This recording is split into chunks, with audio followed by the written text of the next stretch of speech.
Welcome in. Latest episode of that SEC podcast. I'm your host, Michael Breton.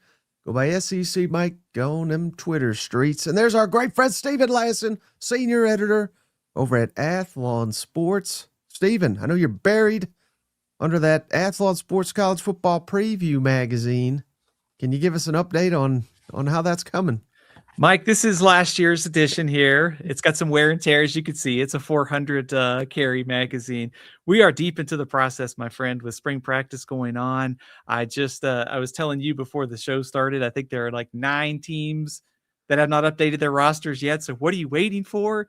We could finish returning starters, and we're just diving through all of the departures, returners, schedules, and everything. It's that time of the year to start thinking about predictions. So the process is ongoing, my friend. I can't wait to kind of get it to print at this point. So safe to say you've not been watching a lot of March Madness? I was watching over the last couple of weekends and also like paying attention to the scoreboard. Like when it got down to the end, I flipped the game on. I was gonna say, Mike, I know it's a rough weekend, especially after the Tennessee lost. All the SEC teams are out, but also I know you and I are really disappointed today because I saw the playoff committee's got a few new members. They must have lost our application in the mail. So it's been a rough couple days for us. Hey, Mike Andrews, he's starting early, Stephen. He says, latest episode of Lassan fighting for Arch to be on the cover of his magazine. I think it's safe to say that he probably will be on the cover in everybody's magazine this year.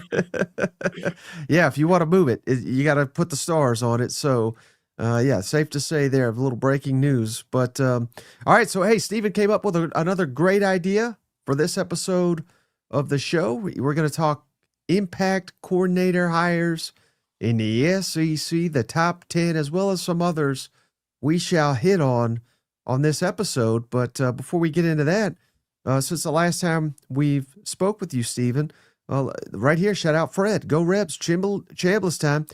So Trinidad Chambliss, he obviously was already eligible, but the NCAA, those corrupt SOBs, they're trying to fight him. Well, Mississippi Supreme Court says you are denied, NCAA, so it clears the path for Trinidad. Arguably the best quarterback. Sorry, Stephen. Earmuffs, not Arch Manning. It's Trinidad, in my opinion. Best quarterback in the SEC cleared. No hurdles remain for him to be our starting quarterback in Oxford. Just how big is this for Ole Miss? Mike, I will say, first of all, I'm currently debating the Chambliss, Arch, other quarterbacks, like first team all SEC. It's one of those debates that kind of goes on every day. I'll be like walking out to get the mayo and I'm thinking like, who am I going to put first team all SEC? So it is ongoing on that front.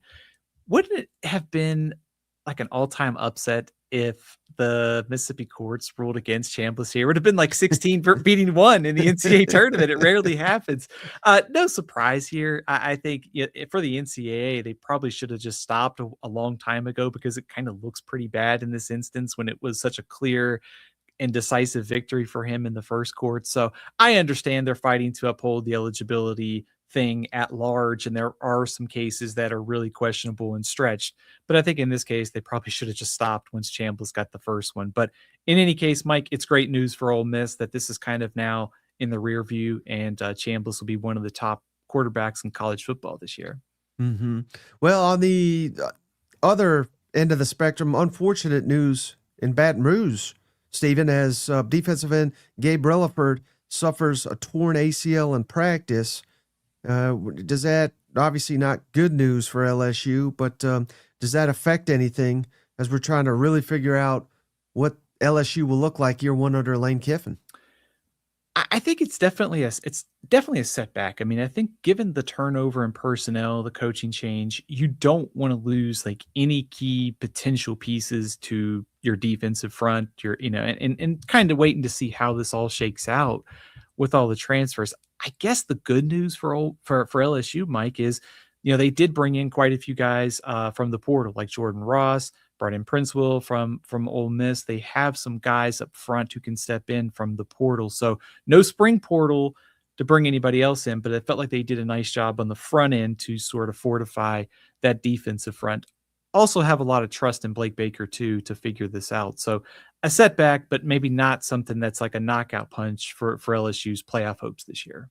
Yeah, certainly. Well, and hopefully, won't knock this team too far. But Missouri also suffered a tough camp injury.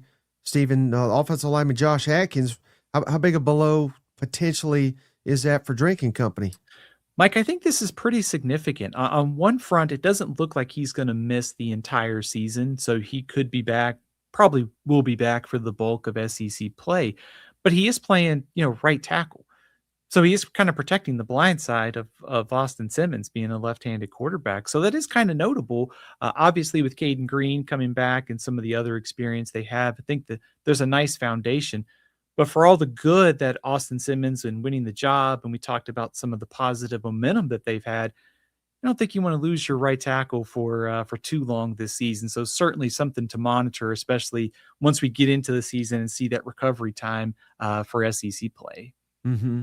And then I really wanted to ask you, I asked Shane about this on the last episode, just curious to get your thoughts, Stephen, but down in Gainesville, well, we are so far away from the season, so this may mean nothing, but they held a scrimmage, their first scrimmage of the spring on Saturday.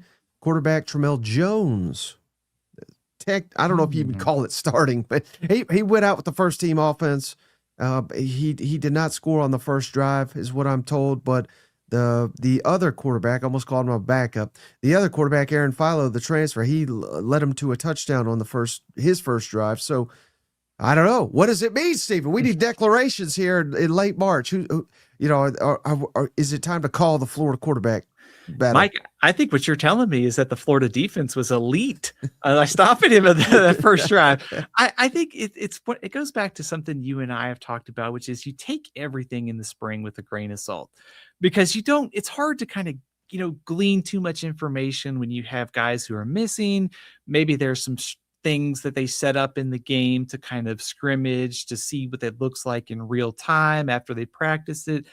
So I don't want to read too much into it, but I do think it seems, I kind of thought Philo was just going to come in and probably win the starting job. It does look like it is much closer than maybe I anticipated earlier this offseason. I do think watching Philo from his time at Georgia Tech, he looks like a very solid starter to me. So if Jones is pushing him, if he is winning the starting job, I think that's probably a good sign for this Florida offense. And I kind of like with LSU and Blake Baker, I do think very highly of Buster Faulkner. I think he's going to figure this out offensively. So maybe they have two quarterbacks that are capable.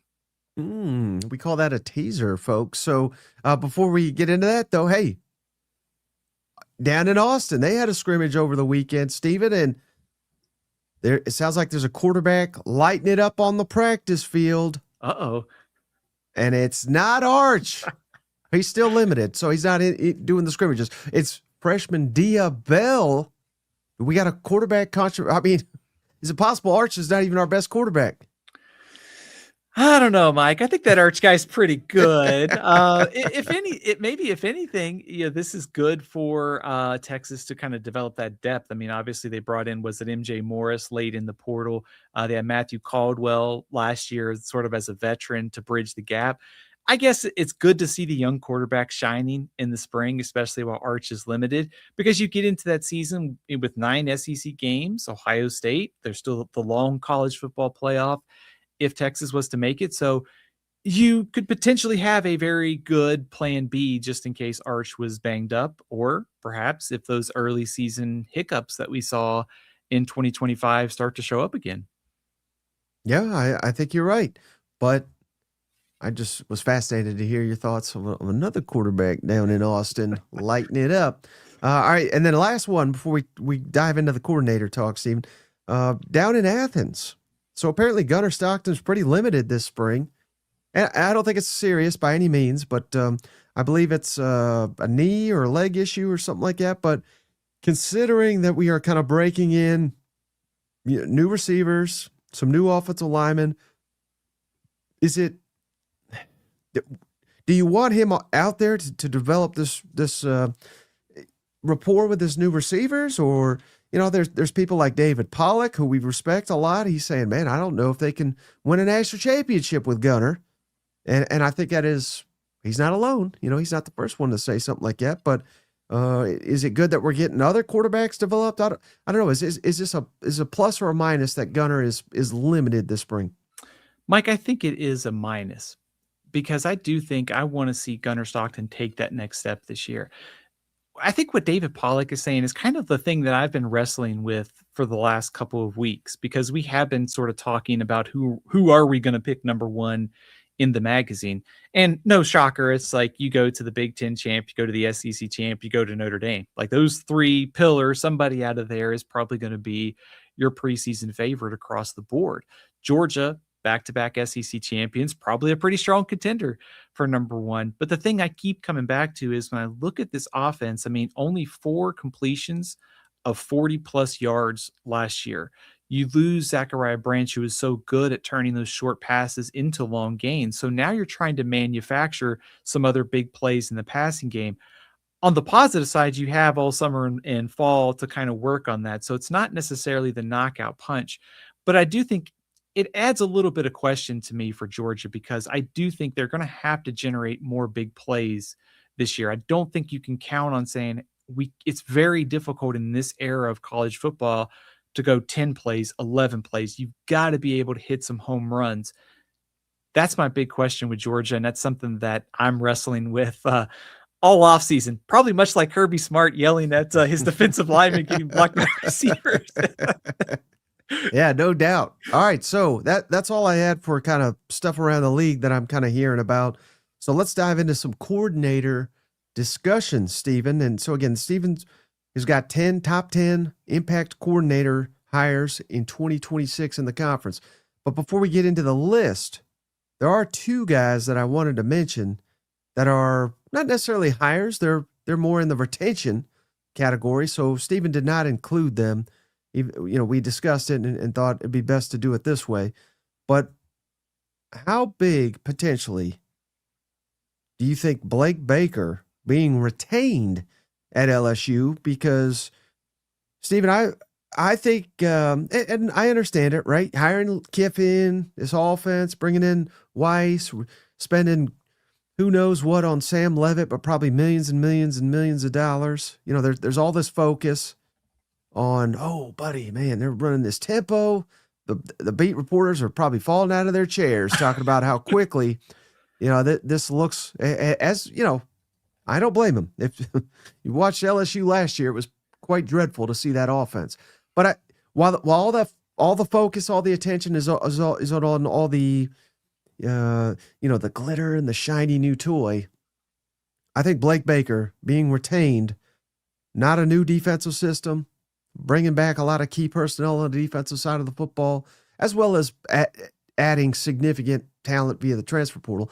But I think Blake Baker potentially will have more impact than anybody not named Lane Kiffin on LSU's success this year, because I just don't see LSU hitting the ground running on offense with Clemson. Of course, it's this ain't your Papa's Clemson, but at Ole Miss, A&M, these are some tough games in the first month. I think let's say LSU goes undefeated in the first month, which is certainly not a given. If they do that, I think it's because their defense is really, really good and leading the way, led by Blake Baker. Would you agree or disagree with anything there? I agree with you. I do think it's going to take some time for the pieces to come into place on this LSU offense. I mean, look, it's a new system. It's a new quarterback, a quarterback that's banged up right now in the spring in Sam Levitt. You've got, your offensive line, your receiving core. Like, the questions are pretty numerous there. So I do think it is going to take some time for all these new pieces to come together. And I think that kind of leans to the defense. I mean, Clemson in the season opener, they had their spring game on Saturday, and it was kind of quiet. So I don't know if that's a good thing or bad thing for Clemson for the news. But LSU's a double-digit favorite in that game. They'll beat Louisiana Tech. But you look at those next 2 games with Ole Miss and Texas A&M. That offense is probably still going to be a work in progress until October. So you will absolutely need to lean on that defense to probably win some of those games, certainly against the Ole Miss and that offense with Trinidad Chambliss and Keywan Lacey. But Mike, I also think about kind of the big picture too. You think about when Pete Golding got to Ole Miss and the way the defense got better. And also it kind of coincided with the portal and the NIL and Ole Miss kind of taking that step forward.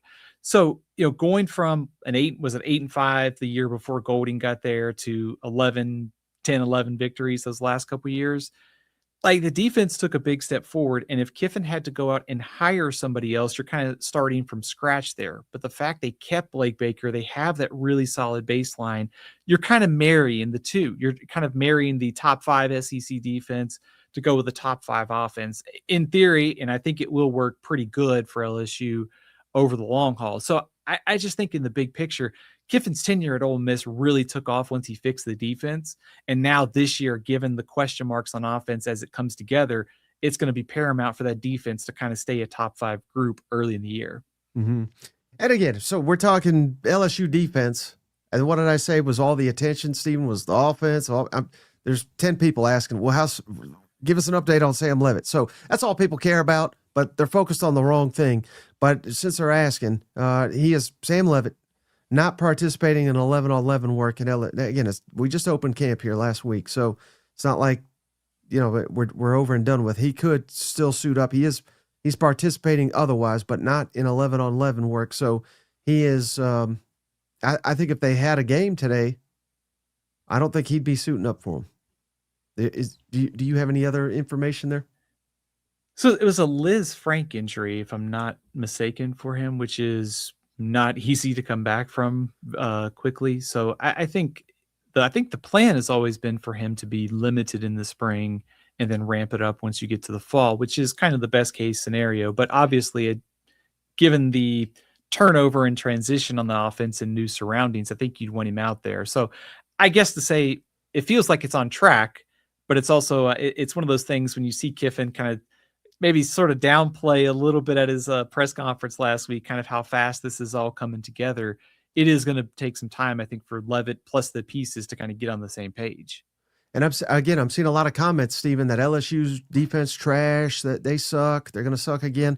I would challenge, or basically call out. I don't think these people, these fine cousins, we do appreciate them watching the show, but I don't think they were watching LSU. I mean, I don't know how you. Again, I know the offense was dog shit, but even the last month. Let's just look at the last month. And again, throwing out bowls. Bowls are stupid now. But Alabama, which, hey, they were number 1 seed in the SEC last year. Whether it was they're great anymore or not, 20 points. You limit your opponent to 20 points in a conference game, you should win that game. Mm-hmm. All right. Go back and watch Oklahoma. Now, again, they lost, right? 17-13. They made John Mateer look like he had no business playing at this level. Yeah. Again, and this was what would their record have been? 7-5 team playing their ass off against a team that had to win to make the playoff. And they now again, John Mateer, let's credit him. He made the play when he had to there. But when you limit someone to 17 points in this conference, you have to win that football game. So again, to say LSU is trash, you're ignorant is the nicest way I could say it. You've just not been watching LSU. And I've said a lot of bad things about Kiffin. I'm not gonna let that stand that the LSU defense was bad last year. 17th in the country in defensive success rate last year for LSU. Also, I think you have to kind of take a look at those numbers in context too, because the offense was so bad. They were on the field, they were under a lot of pressure, and yet they were still a top 20 defense by the advanced metrics. So I think that was, obviously, could they get better? Of course, there's areas they could have worked on. But given the turnover, given the transfer scenario that they had last year where they brought in all those guys, to be a top 20 defense, given the offensive kind of ineptitude, is a pretty big deal, I think. So it kind of gives me the optimism of this LSU team and starting over offensively that you still have this really good defense, the kind of the bones of it coming back to LSU this year. Mm-hmm. And then what other key retention that he's not on the list because he's not technically a hire, but DJ Durkin at Auburn. Now they were really good too. I'm waiting for the comments. Oh, they were dog shit. They couldn't do anything. The defense wasn't. It was the offense, of course, with the pastor leading our offense here. But I think DJ Durkin, man, I don't know how if this fit is going to work. I hope it does. And, he wanted to be the head coach. And I think he was very close to landing it. And I don't know. We have heard some interesting things behind the scenes here. So DJ Durkin could be a home run for Alex Golesh. But again, how many times, Stephen, is it where a head coach gets brought in and they're like, you really should keep this guy? How many times does that work? I can't think of too many. Yeah, it is interesting when you're hired as a head coach, and especially in the case of Alex Golesh, like you want your guys on staff because you don't want to have like any discord or any kind of like style mesh like not working out. Mike, Auburn was 8th in the country in defensive success rate last year. They were outstanding on defense last year. And the same thing that we talked about with Blake Baker and LSU, they were dealing with a lot and having to be perfect every week because the offense was so bad. I mean, Kentucky won 10-3. If you give up, 10 points in an SEC game, you should probably find a way to win, which I think kind of gets at the hope this season, which is Golesh and this offensive staff will be able to put up points. Maybe that style puts a little bit more pressure on DJ Durkin's defense. Maybe it's not as statistically top 20, top 10 defense, and also given the personnel.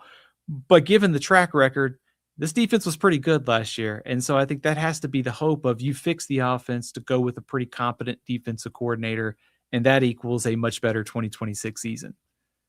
Yeah, and again, obviously, many negative things have been said on this program about Hugh Freeze. But one positive, hey, I'll give him a bone here. They recruited extremely well. Now, I don't think that's really him. I think it's the money they had down there. But point being, I know they lost a lot of guys transferring out, but they still got a wealth of talent. And I would not be surprised if they're the most improved team in the conference record-wise, because we all know what a joke and a disaster Hugh Freeze was. So just keep your eye on Auburn this year. I think they could come out of nowhere. I think Auburn definitely makes a bowl game this year. I think they will definitely be better. The upside of Auburn is kind of I think the discussion like we had last year, because there was that kind of group of teams, like it was Oklahoma.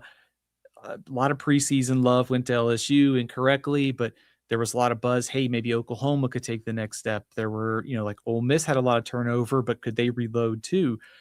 It feels like one of those teams like Auburn, Florida, Missouri, somebody out of that group is going to surprise this year. I kind of like all three of them in different ways, but I definitely think if I had to do a pre-spring bowl projections, I would definitely put Auburn in there somewhere.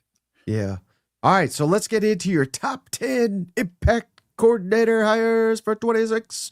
Steven, and before you reveal number 10, can you break down at all your rankings or your logic here and your impact coordinator hires? Mike, I think I tried to judge the impact that I thought these guys were going to have this year, but also kind of the expectations too. And that kind of weighed into some of the rankings, like trying to go from good to great, or is the floor really low? Can they help them get to a certain point? Also, it kind of knocks some of these guys that are coordinators with a head coach that's so dominant on a specific side of the ball. But really, it's just trying to there's, I think, 16 coordinator changes in the SEC. And these are the 10 guys I think are going to make the biggest impact in the league this year. Okay, so number 10, shout out. I saw Cousin Rick in the comments.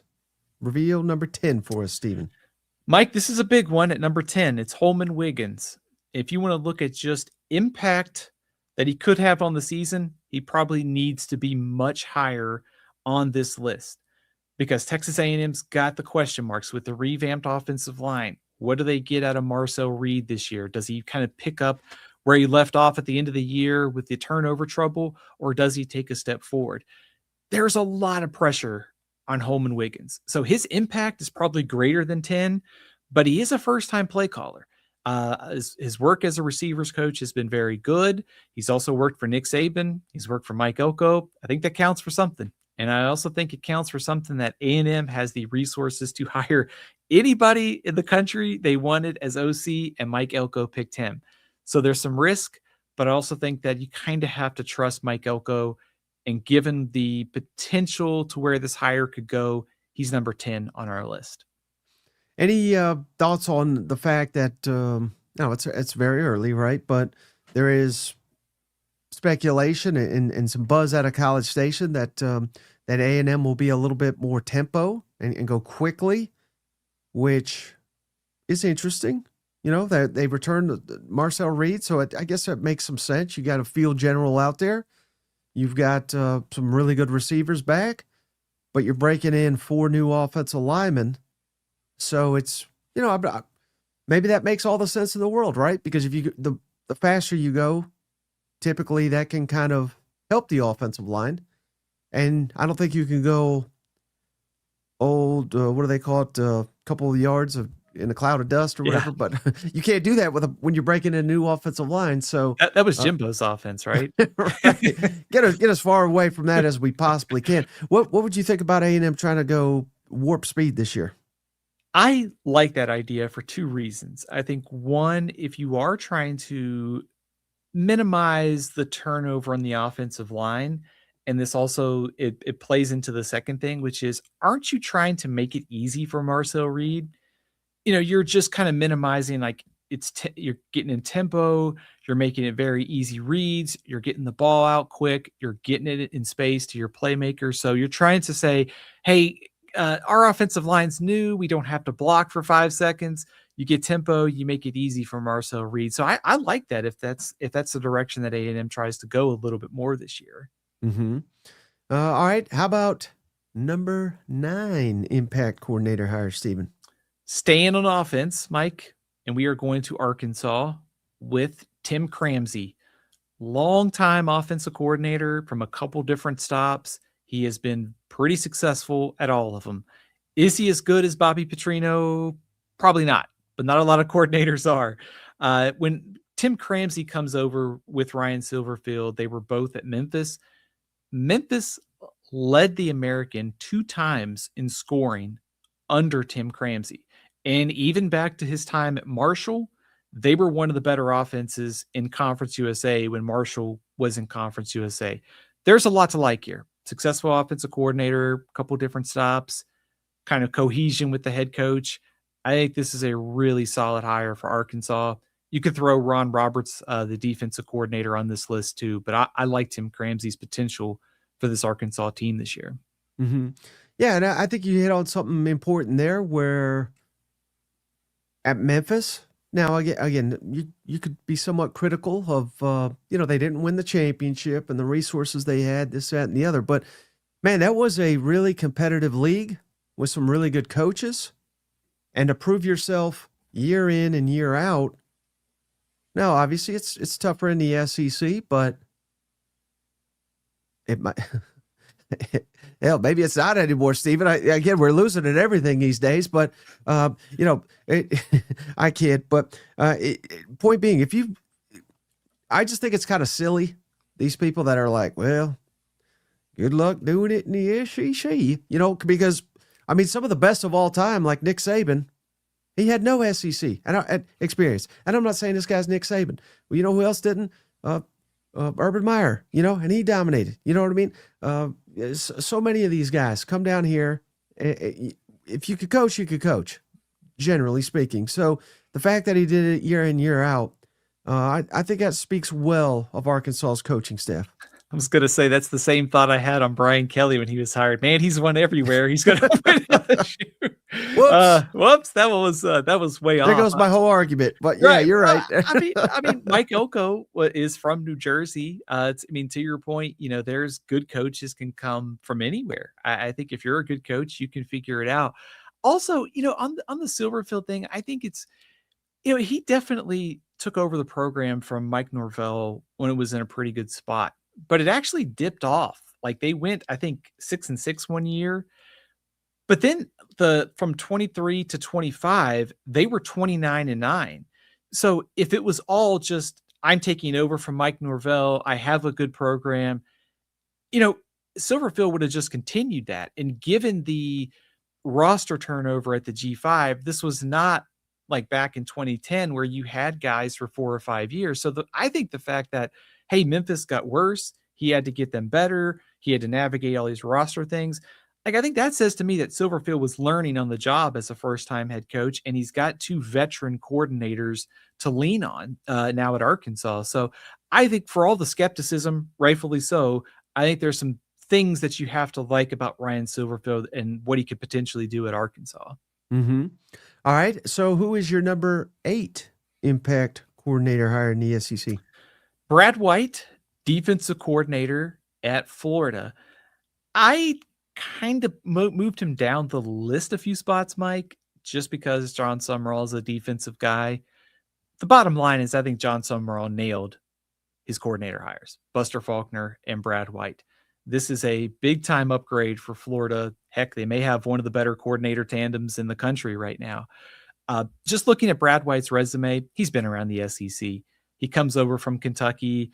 He and John Summerall worked there. The brain trust, I think, working together at Florida is going to help this defense get a lot better in a hurry.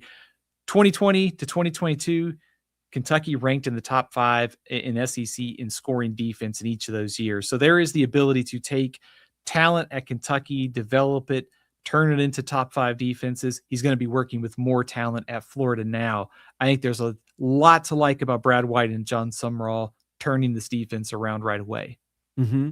Yeah, and over the years, Brad White, he had a lot of opportunities to leave, to probably make more money. I mean, they were paying him quite a bit at Kentucky, but he had opportunities all across. He turned down LSU at one point. I remember that quite vividly.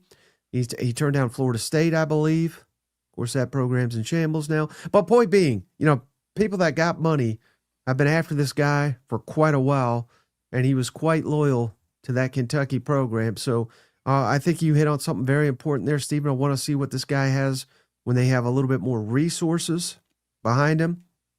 And over the years, now it can't just all be Brad White, but because I know Mark Stoops worked with their defense, but there was a lot of programs that they had a lot of success, and mainly the one that comes to my mind, Stephen, is Lane Kiffin at Ole Miss.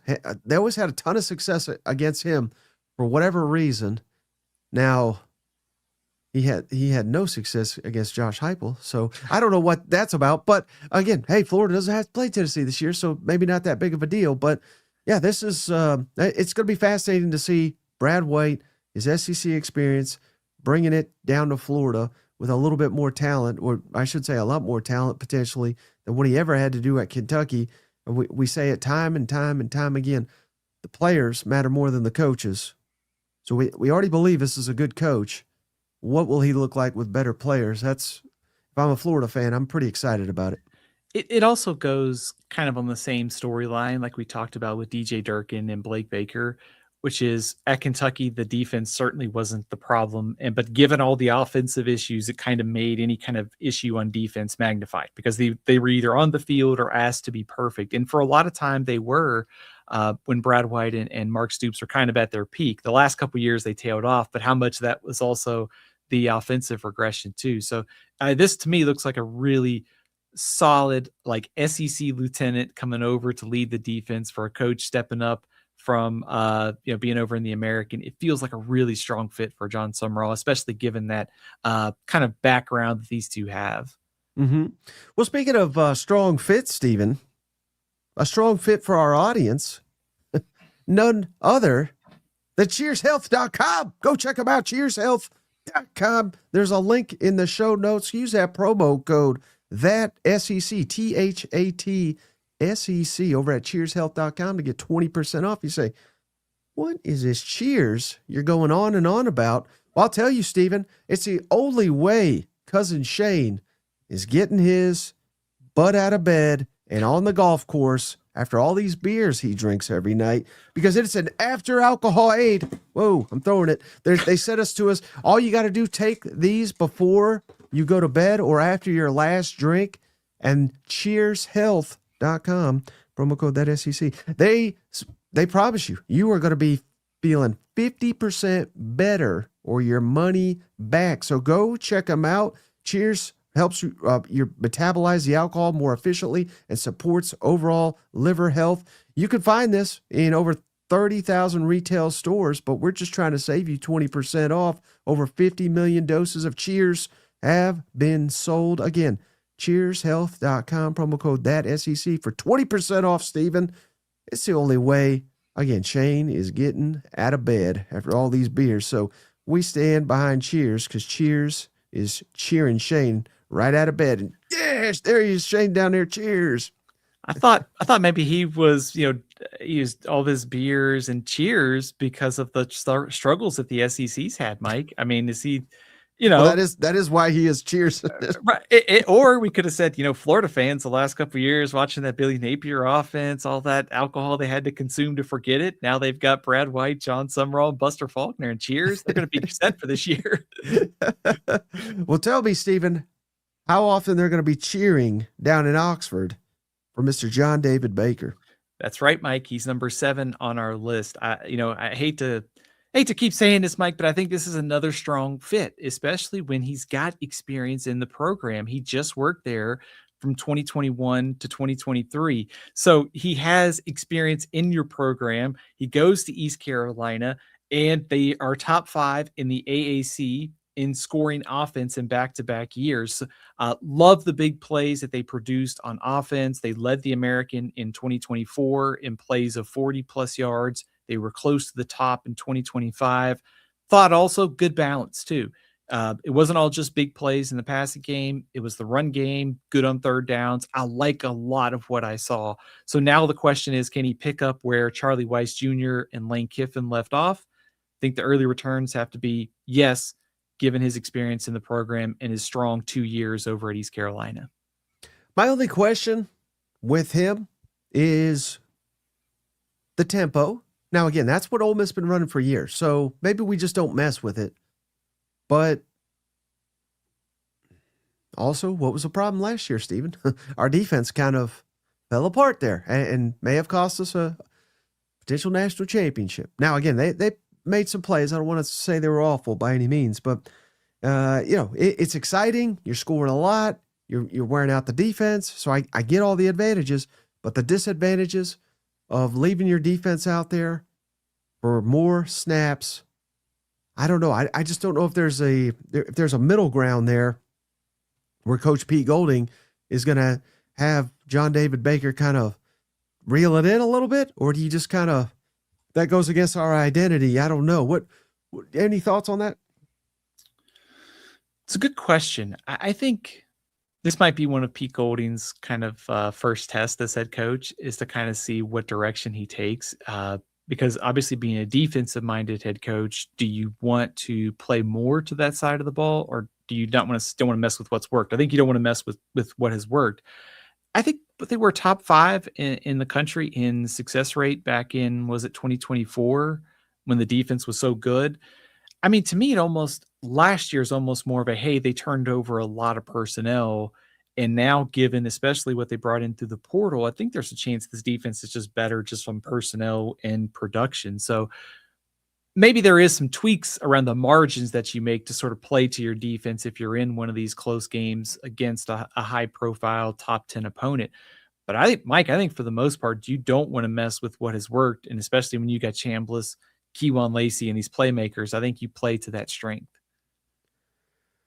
Perhaps. I mean, yeah, I don't know what the right answer is, but I do know the more you ask of that defense, particularly as now we're going to 9 conference games, the playoffs getting longer and longer. I don't know. I just don't know if we'll ever have we had a national champion that runs ultra tempo? It's a good question. I mean, Ohio State, if you remember, Ohio State, go back to 2024, they actually intentionally ran slow tempo all year to be prepared for the playoff. And it kind of showed they didn't run a whole lot of plays. I mean, Indiana last year was second in the country in plays run. They also had 16 games. So, I think you raise a good point, because if you are going to have to go through the gauntlet of 12 games, 9 of those being in the SEC, you make the conference championship, you're playing in the playoff. that is a lot of wear and tear in the defense. So either your depth has to be better or you kind of have to make some tweaks around the margin. So I almost wonder if it's kind of almost opponent by opponent case study here. If it's a game where you're like a heavy favorite, maybe it's like the tempo is not as dynamic and you try to maybe get some guys a breather here or there, but you kind of play to your strengths more in those games where it's like a Georgia, it's a heavyweight fight that you're going to need to be at your best to get to win and get to the playoff. Mm-hmm. Yeah, and again, I mean, take this for what it's worth, but East Carolina 94th in time of possession last year. Now, I literally know nothing about their defense, and I'm not going to pretend like I watched any of their football. But again, just something to consider. But to your point, if we're elite, we go quick. That's our identity. Going away from that could be a disaster too. So I don't know. That's going to be the challenge for old Pete Golding. It really is. I'm so fascinated to see Pete Golding in charge for the full year. I mean, we saw the small sample size in the playoff and he pushed all the right buttons, but it is so difficult and also so different to be the head coach from, off season through the end of the year. It's your program. You're putting your stamp on it. I mean, he's passed all the tests so far, and I think he's done a great job of staff building, roster building. But man, when seeing how he's going to have to play this, how much better is the defense? What does the offense look like? You're just getting me excited for these 9 games in the SEC and see how this all works out. I think Dabo would disagree with you that he's doing a good job, but we could discuss that at another time. All right, number 6 on your list there, Steven. Mike, this is the guy that John David Baker is following. It is Charlie Weis Jr., the offensive coordinator at LSU. Just based upon stats, he could probably be higher, but also Lane Kiffin also plays a role in that offense. So with that in mind, probably move him down a little bit on this list. Undeniable, though, that he did a very good job in the college football playoff last year with Kiffin off to LSU, keeping this offense going, beating Georgia, taking Miami to the doorstep, beating Tulane. His offenses, when he was the offensive coordinator at South Florida, they were pretty bad. Being around Lane Kiffin, though, done a lot of good things. So a coach on the rise, a lot to like here, and the continuity between Kiffin and Charlie Weis should spell some good things for this LSU offense eventually, once all the pieces come together. Yeah, and it's questionable to believe all these reports, especially just like tweets from insiders and all this. But there was speculation. Again, I have no idea, factual or not, that Charlie Weis also got consideration from NFL teams. Again, I don't know if that's true, but if it is, I think it speaks to even at the professional ranks what they think of the job he's doing, and obviously his father's got a background up there, so well regarded. But yeah, I think it's quite possible he's one of the most underrated coordinators, not only in this conference but perhaps in the country. And mostly because he is tied to Lane Kiffin. So it's kind of hard for him to garner much respect on his own, but he certainly knocked it out of the park, like you said, in his brief time when Quentin left our team there. In fairness to him, when he was the offensive coordinator at South Florida, like they just weren't very good in general. And so it's hard to blame him for everything. But I think we could also see is, he's gotten better as a coordinator. Maybe Kiffin trusts him more with that experience at South Florida, what they did at Ole Miss together. You mentioned the NFL thing. I mean, people seem to think very highly of him, publicly, behind the scenes, and also from the jobs that he's landed. So he feels like if he continues on this track, he will probably be a head coach somewhere very soon. Maybe it's like a Sun Belt school or a Conference USA school. Do you think he should be higher than 6 on this list, Mike? Well,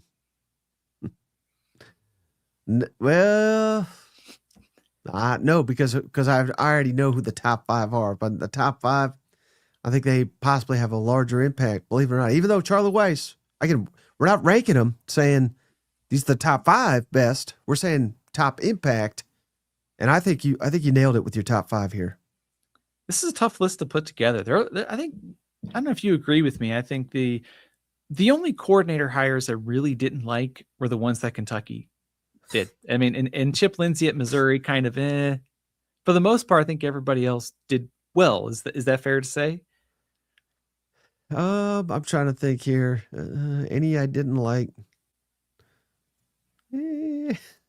Well, there is one on your list in the top 5. Oh, but that's right. We have yet to get to it. That's right. But I would agree. Like SEC schools, I think for the most part did well, right?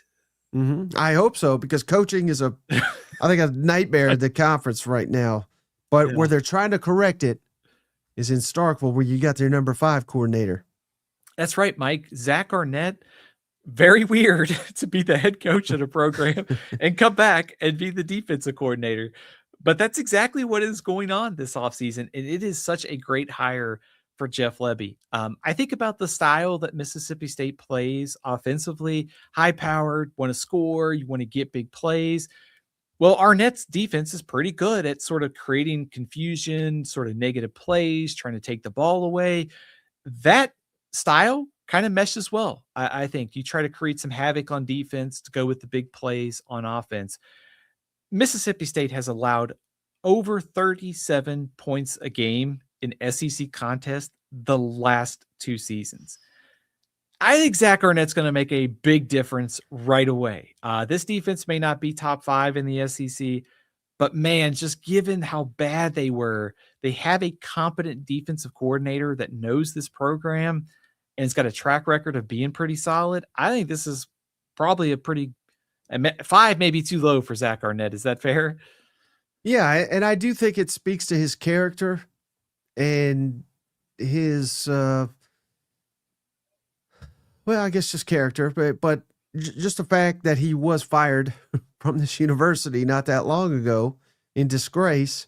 And I think Mississippi State fans would have said, hell, I'd be happy if he's never on campus again. And then he comes back again at a role he excelled at this university.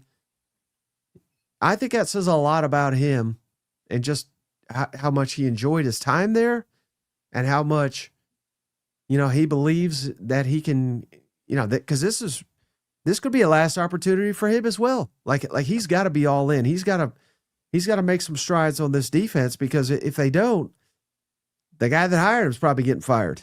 And then where's he at? You know what I mean? So this is just fascinating. And he really, really did a good job as defensive coordinator at Mississippi State. And it would be a nice comeback story, I think. 3rd in the SEC and 22 in fewest yards per play allowed. So they had a top 5 defense that year. Some guys are just good coordinators. Some guys can make the transition from coordinator to head coach. I think he might be one of those guys that's just better suited for the coordinator role. So we joke about it like it is weird to be the head coach and then come back, like Brent Pry's doing this at Virginia Tech. He was the head coach last season. Now he's the DC this year. Talk about even a really more bizarre setup. But I think given the way it ended for Arnett and the way that he kind of struggled in his coaching tenure, and given the motivation to sort of kind of like get revenge for that, plus how bad the defense has been, like there should be a lot of motivation for him to sort of write a second chapter in Starkville. And I think if you're a Mississippi State fan, given that track record, you ought to feel pretty good about where this is going. Right. And again, what you said there, they had an elite defense at one point at State. This was not a situation like the best example I can think of was when Joe Moorhead got there and they had 4 NFL first-round picks on D. It's not like he just inherited a roster. It was like, okay, we're good. They had good players. I don't want to diminish the players they had there, but it's not like they had this loaded with NFL talent or, again, so he really got the most out of the talent, and they're going to have to do that if they're going to be successful with this current roster as well.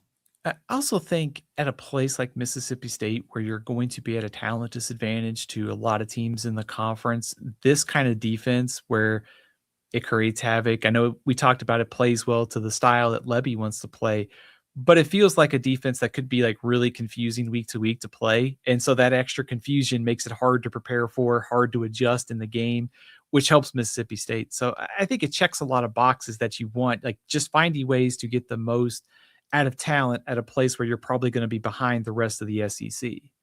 Now, on the other end of the spectrum, Stephen, loaded with talent, just get out of the way and make them better. Who's number 4 here? This is Mike's favorite coordinator hire of the offseason. It is Will Muschamp at Texas. I think the simple, easiest way to look at this hire, he is tasked with taking the Texas defense from good to great. Last year, Texas was 52nd in the country in defensive success rate. So they have room to improve. But also, I don't think Pete Kwiatkowski was the biggest issue with this team. So Muschamp, the bar is set very, very high for him. And he is going to be under pressure to get this defense to the elite of college football in a hurry. Yeah, I mean, and the way I hear it, Stephen, they got 20 NFL linemen down there in Austin right now. So, again, no excuse. Apparently, they can't run a practice because Colin Simmons is such a game wrecker. That's literally what people are saying, and he's special talent. So I can't imagine any coach in the country walking into this much talent than Will Muschamp as a new head coach or coordinator than Will Muschamp. Trying to think of a good parallel, and I guess last year probably like Matt Patricia, maybe at Ohio State, given all the talent that they had. And honestly, a lot of skepticism about how it worked out. It ended up working out really well. I think of all the guys we haven't talked about on the list, Mike, I think you're absolutely right that he's probably stepping into the most like day one ready for success, right? Set up for a coordinator, right? I think so. I mean, they rightfully so, given the talent on their roster, they should expect this to be one of the best units in the conference immediately. I think so too. I mean, like you said, Colin Simmons is back. You throw in Rasheem Biles, the Pitt transfer linebacker, what they've also been able to do in the portal, development in the secondary. I know they're losing some personnel, but man, there's still a lot of talent on the roster, a lot coming into the portal. There's no excuse for this defense to be 52nd in the country in success rate. It should be a lot closer to the top 20. And I think, frankly, I mean, if you are in a big picture sense, if you're hiring somebody who's had ties to Georgia and you're trying to chase down Georgia, like that's the level that your defense has to play to for you to win a national title. Is that fair? Yeah, and you know what? They've signed some elite Georgia prospects. So maybe this is another reason Muschamp wanted to get down there. He said, hey, I know that guy. I know that guy. I know that you guys haven't gotten the most out of this player, that player. I can do it. I know them. I know their strengths. So, maybe that's part of it as well. Do you think Muschamp, if you stay there for 2 or 3 years, do you think he's a better defensive coordinator than Kwiatkowski was? No. I do. I think there's a chance that he's better. Okay. I don't think Kwiatkowski was necessarily a problem, but I think there's another level this defense could get to, and I think Muschamp could get him there. That's fair, but I just have seen. I've just not seen evidence that Muschamp. Again, I don't know where he gets this reputation. I think it's because he yells and screams, and he's hit a damn blackboard or clipboard or whatever that dry erase board. He smashed it. Oh my God, look at this guy! But beyond that, I don't. What's he done? I mean, I'm not giving him credit for the roster that Kirby built when they were dominant. Are you? No, not at all. I was going to say, he's like finally fulfilling that head coach in waiting contract for Texas. It's been down there. They finally had to bring him back after all these years and say, no, Will, legally you have to come back. And so let's find a spot for him. It is a little kind of weird that he's been kind of either in an off the field role, not necessarily been the defensive coordinator somewhere. And now like that was the guy Sark wanted. The only thing I can think of, and I think it is going back to what he said about Kwiatkowski, is like Will Muschamp is basically the head coach of the defense now. It's his side of the ball. He trusts him to run it. He's had track record of some success. And also I think he's got the kind of elite ability to maybe try to get the most out of this talent. So this is kind of a play on the margins. Like Texas has been pretty good on defense. You're trying to get it to elite. If you can do that offensively this year, Arch Manning taking that next step, combined with a better defense, then you're set. Like that's your path to contending for the national championship this year. Mm-hmm. Yeah, this is the gamble. It's going to pay off, or it's going to blow up in their face. I think you already know where I'm leaning. But all right, let's move on from that. Number 3, Stephen, impact coordinator. Mike, I think this guy is 3, but I think you could make a case he could be number 1, and that is Kendal Briles, the offensive coordinator at South Carolina. I think maybe one of the most important hires of the offseason for any program in college football, just because of where South Carolina was last year. So disappointing. They've cycled through offensive coordinators that have frankly been not great hires and pretty disappointing on the field.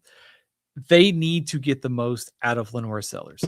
And I think the thing that I like the most about Kendal Briles, every year, whether it's been at TCU before or other stops, it is a very quarterback friendly, very college-like offense, which means I think they can hit the ground running right away. They can take some of the pressure off of Sellers and get him playing up to his potential and kind of rebuild that confidence that maybe kind of got a little bit hit last year because of all the offensive issues they were having. So I think he's poised to make an immediate impact.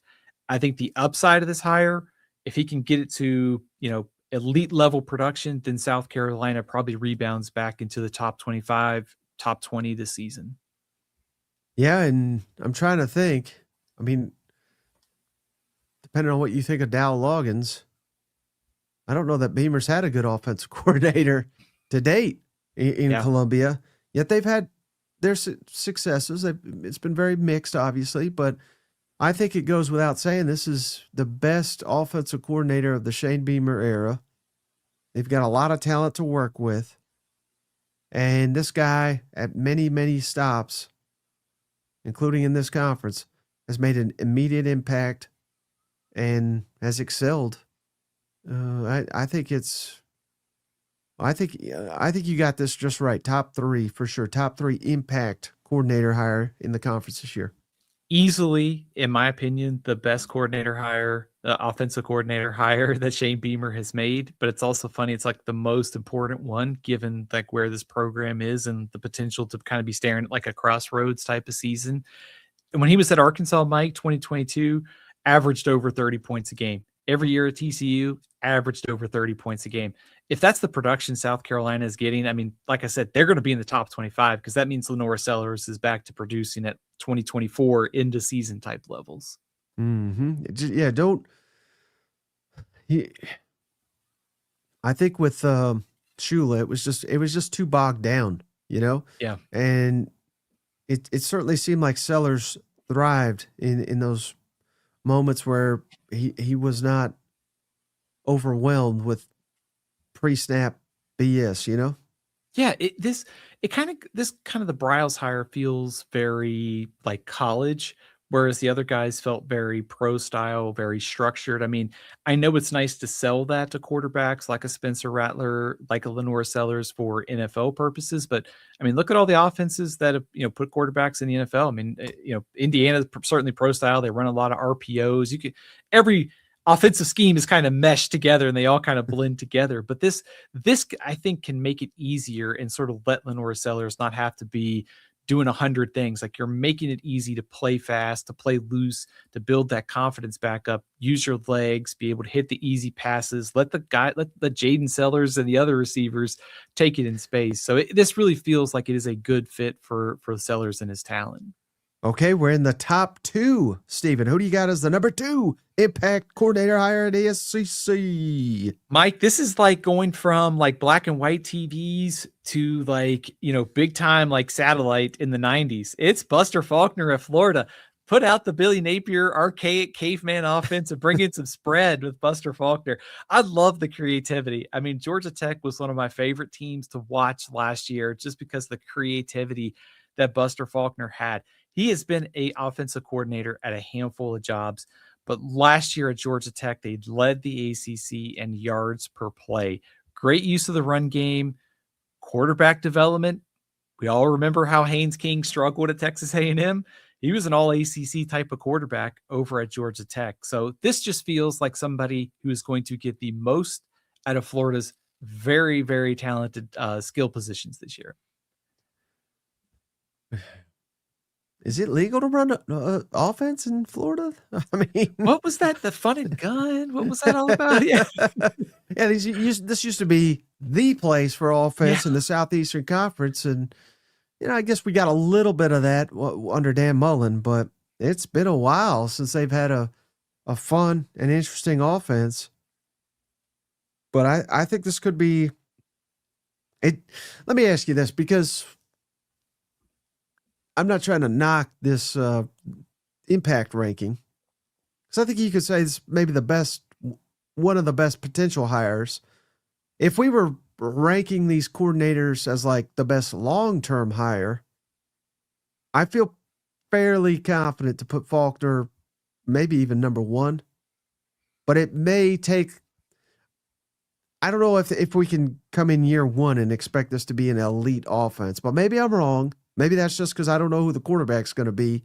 You see what I'm saying? Like, maybe this is any way you break it down, I think this is a good hire, but I think he'll be better in the long run than he is instant impact. Does that make sense? Yeah, it does. He was pretty successful from the jump at Georgia Tech, which makes me think that they can kind of hit the ground running here. I mean, also thinking about Florida's offense last year and how frustrating it was.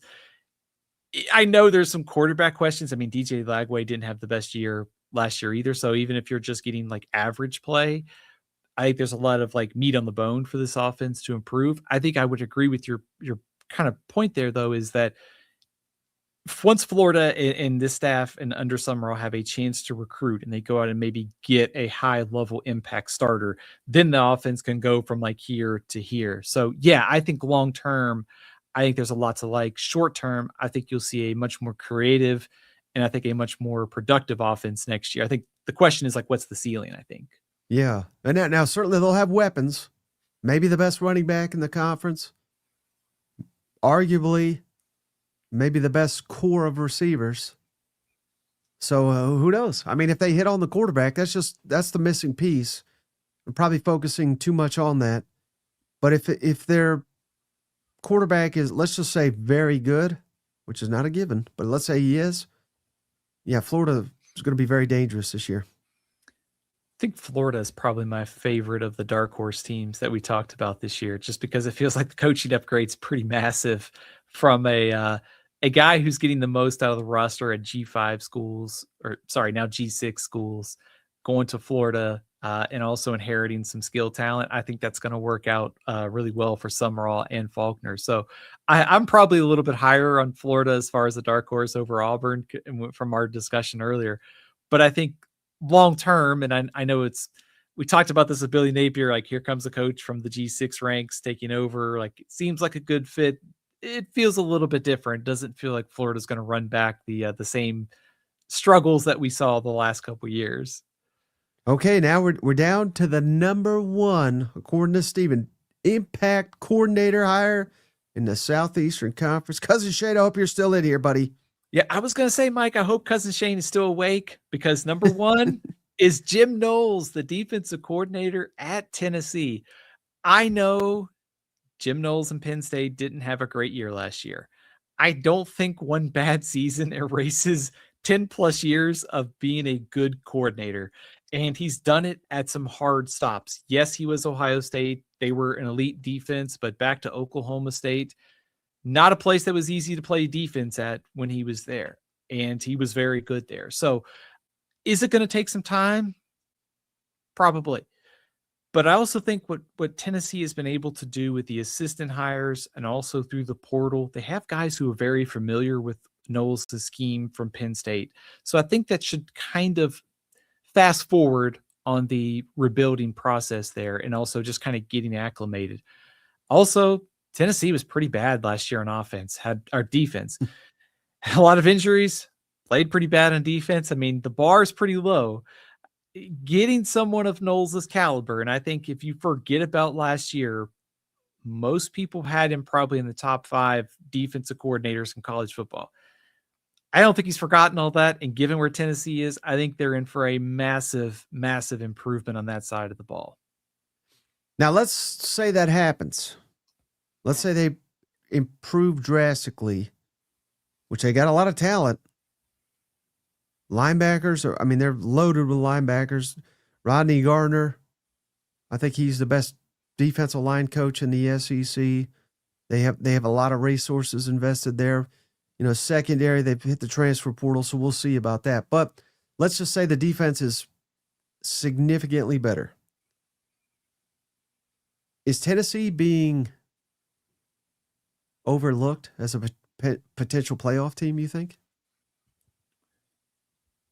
I think making the playoff would be I wouldn't necessarily surprise me, because we have surprise teams every year that have made the 12-team playoff. And also, I think you'd be thinking that if Knowles delivers on defense, you're trusting Josh Heupel to figure this out offensively, which I think they will. I think in time, Tennessee's going to find the right quarterback. We've seen Heupel build his teams to the strength, whether it's the run game, whether it's the defense, whether it's the quarterback and high profile or high powered offense. I mean, Tennessee's won a lot of different ways under Josh Heupel. So could they make a dark horse run at the playoff? 100%. What I think is more likely is maybe they're a little bit underrated on the sense of like looking at early over-unders, whereas Tennessee, if they take that big step forward on defense, I'm also going to pencil in Heupel to get enough out of the offense to say they're probably a little bit underrated in those early over-unders or maybe spring top 25s. They should probably be certainly in there if that scenario plays out. Right. And I've been thinking about this, Stephen. And it applies to Tennessee, certainly. But it applies to several others, right? Where I'm trying to think of certainly Georgia, of course, Tennessee. I think you throw Texas into that conversation. I think A&M and Oklahoma are on the verge of this, but and Missouri is another one where we've kind of had these conversations, but where maybe, again, and there's nothing wrong, right? But with getting fired up about new coaches, new coordinators, things of that nature. But there's something to be said for stability, and not only stability, but there's a difference. No offense to Shane Beamer's continuity and Heupel's or Drink's. And what am I talking about? I'm talking about just, what you're getting from these guys. You're getting a competitive football team that when they hit the field, like I think I really underrated Ole Miss in this category last year, where from day one, you just look at them and say, by God, that looks like a dangerous team, and I had them as like an 8-4 type team. Of course, they, won 13 games. They were awesome. But in this era where everything's turning over all the time, maybe we should give benefit of the doubt a little bit to some of these guys that have been in this conference, that have been successful and proven that they know what they're doing. Basically, when it comes down to, right now, Florida has the same over-under win total as Tennessee, right? So it's like, Now, I've been hyping up Florida, but should Florida be given the benefit of the doubt, given all the newness to Josh Heupel's Tennessee? I basically, I guess the argument I'm making right now is I don't think they should. I think maybe the argument for Tennessee and also for Texas A&M and Oklahoma, like you mentioned, is there's one side of the ball too that you probably feel good about it, or at least what to expect kind of like from those coaches, because we know that, certainly there have been times where obviously Heupel's offense here and there, whatever the stats were, but that eventually he's going to put together a good group. And that, like we talked about with sort of being, adapting, whether it's being good at your run game, being good on defense, like there's no transition period where like at LSU with all the new faces, it is really hard to bring in that many players plus coaching changes, plus schemes, make it all work and hit the ground running in year one. Tennessee has its own challenges, but also I think you could say, okay, the defense may have bottomed out last year, and given Knowles' track record, if we can just even get to, 30-40% better to go with an offense that's going to get better during the season, you're set. like you're back in the top 25, you're back being the dark horse to the playoffs. So there is a trust factor for me on the Heupel side of things, because I know what I'm going to get offensively and that they are going to score points. If they can be better on defense, then they're going to blow every preseason expectation probably way out of the water. That's all I wanted to hear you say, Steven. So I'm sending that clip to Cousin Shane to get him fired up. Steven, we appreciate you, buddy. We appreciate all Stevens on this channel. I'll tell you what. But shout out the legend, Steven Up. Always showing up for them boys in Tuscaloosa. We get the sound for Steven Up today. Roll Tide. Yeah. Appreciate you. Shout out to Lassan for putting the list together. Thank you, Steven Up. All right. Shout out Steven Up. Hey, Mike, by the way, Alabama too, we should also note I know Jamarcus Shepard had the co-offensive coordinator title. He's now the head coach at Oregon State. Nick Sheridan, Michigan State's offensive coordinator.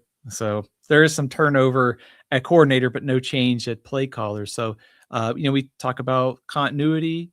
Alabama with the question marks they have this season. It's good that Kalen DeBoer has those kind of continuity at the coordinator ranks. And by the way, I mean, Alabama, really interesting team this spring. We talked Cromwell, the freshman running back's been banged up. The two quarterbacks, it sounds like, in some of the behind the scenes stuff, have looked good. Close quarterback competition. So very, very interested to continue to get some intel out of Alabama this spring. Let me ask you this about Alabama, though. Any thoughts on the fact that now depends on who you believe, they have given DeBoer a contract extension, but they're like, they don't want to announce it because they're afraid of backlash. I mean, what does that say about their confidence in the program? It's funny you say that, because if you look at Kalen DeBoer's resume, and he's 20-8, and he's played for an SEC championship. He's been to the playoff once, nearly went to the playoff in 2024. There's like 100-something teams in college football that would take that. So I understand the angst, that Alabama hasn't won a national title. I also think it is just Alabama is like every other team in college football. I mean, Georgia has not won a national title in a couple years. The sky's not falling. Ohio State was, and it was supposed to be a good team, and they fell apart in the playoff last year. I mean, everybody's going through this. The Nick Saban discount that I think Alabama was probably getting on the recruiting trail, like, it's going to take some time, I think, for the NIL to catch up. It's also really hard to keep a lot of good players in your program. I mean, Ohio State's fighting this, Georgia, Texas, they're all fighting it. Indiana just won the national championship. I mean, Texas Tech was one of the best teams. Like, the sport has changed so rapidly. And it's also why I look and go, man, DeBoer's been pretty good. Like, yeah, they got a lot of questions, and they got to be more physical. They got to run the ball, all this, but it's like, man, given all the chaos of college football, that's a pretty good place to be, right? How many teams would take, like, a lot of teams would take that? Am I crazy? I didn't know you were DeBoering's agent, but I'm glad to put that out there right, officially on the record, because I think we need to get rid of his DeBoering ass. But hey, any closing thoughts before we wrap this one up, Steven? Mike, I think the biggest thing that I'm looking forward to over the next couple of weeks is just any kind of spring intel. I think it's been hard to get more kind of behind the scenes, like what's going on in spring practice. So many of these practices are closed. You're not getting a lot of intel. I take everything with a grain of salt, but man, this time of year, I'm like, all about just trying to read into every tidbit. So, like just reading about the Alabama quarterbacks, the Florida quarterbacks. So, man, just looking for any kind of intel. I can't wait to see what happens in spring practice over the next couple of weeks. Well, I just want to say thanks as always, Steven, for stopping by and dropping all this knowledge on us like you always do. Before you go, will you remind the cousins how to follow you and how to find your work? Absolutely. You can read all my work over at athlonsports.com. Follow me on Twitter at AthlonSteven, Steven L. CFB over on Facebook and Instagram. All right, Steven, thanks again. We appreciate each and every one of you for hanging out. We'll be back tomorrow with cousin Shane and maybe Marler. I don't know. He's still fired. So until further notice, we'll see you tomorrow night. Hey, buddy, this beer's for you, Mike, and cousin Shane. That SEC podcast loves the Pirate, and the Pirate loves that SEC podcast. Hail State.